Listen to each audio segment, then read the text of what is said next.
Globally, in 2025, tourism contributes $11.6 trillion to global economy and provide over 300 million jobs, specifically 366 million jobs to global economy. And both domestic and foreign international tourism also contribute in one way or the other. Tourism is not just anyhow economic activities. If we harness it, it can affect different sectors of the economy like travel industry, hospitality industry, food industry. So we need to make sure that we harness all this together to benefit from tourism industry.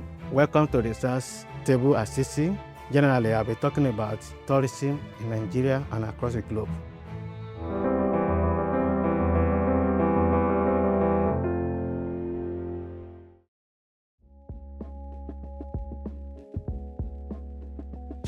Generally, this is about tourism across the world, including Nigeria. Tourism has been an important segment of the economy worldwide because it has a capacity to generate employment, foreign exchange earning, and also infrastructural development. When we talk about tourism, we are talking about the activity that people engage in when they leave their residence area to another place, either for leisure, for business, or recreations, or for religion purpose. When we talk about research, as far as tourism is concerned, we are trying to address a question whether tourism can generate economic growth or can spur economic growth, or whether it can generate employment, whether it can generate foreign exchange earnings to the government.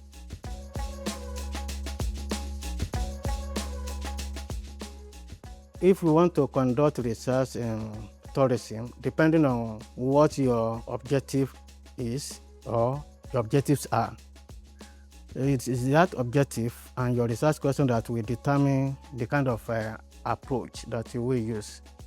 For instance, if I want to look at long-run effect of tourism on economic growth, I may be considering maybe just using ordinary least square or dynamic ordinary least square or fully modified ordinary least square. But if I want to look at this going between short-run and the long-run effect of tourism on economic growth, I may likely use autoregressive distribution lag model.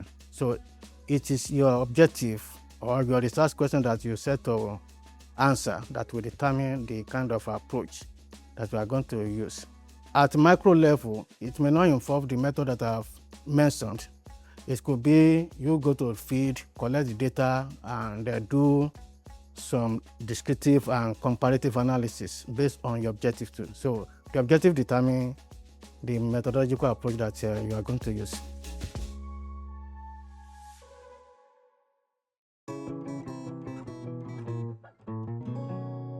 It's an economic activities and it affects different sectors of the economy. Take for instance, if somebody is coming to Nigeria, he will maybe land in our airport, stay in a hotel, hire a car, and buy food. All these activities are linked together and they're economic activities. So it is important to look at how this affects different sectors of the economy. Also, tourism can lead to creation of small businesses that can serve the tourists when they come to our tourist center.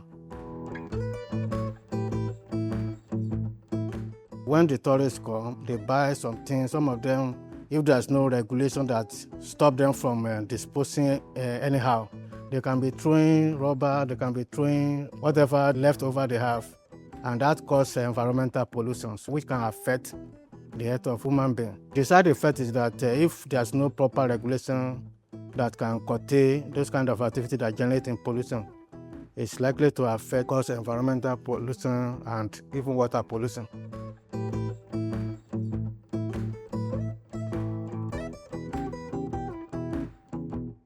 The domestic tourism is involving that with the one you travel within your country. And it's also very, very important because in some area, they even generate more revenue more than international tourism, because sometimes international tourists came maybe at a particular festival time. It is important to distinguish between the effect of the two when we are conducting research as related to tourism.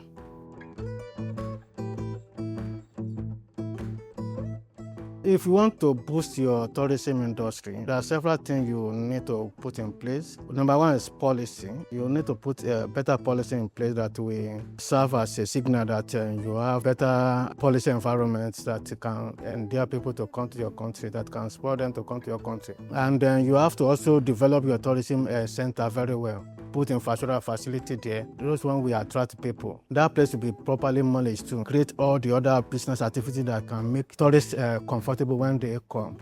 So it is very, very important. Those kind of activities will help to spur the tourism industry.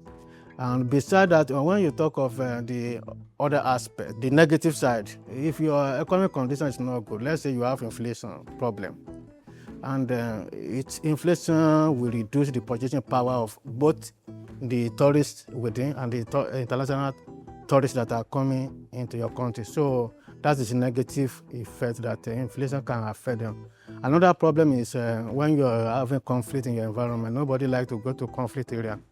The issue of terrorism is a perfect example. So if there is a terrorism, nobody wants to go to a place where they can easily be attacked by terrorists. Your currency can also determine, but that one can have both negative and positive effect. If your currency is a little bit devalued, it can attract people because they will have enough money to come to your country. But if your currency is high too much, and they may not be able to come because it will be more expensive for them to come. So those are the factors. So we can have political factors, social factors, and economic factors that can affect tourism.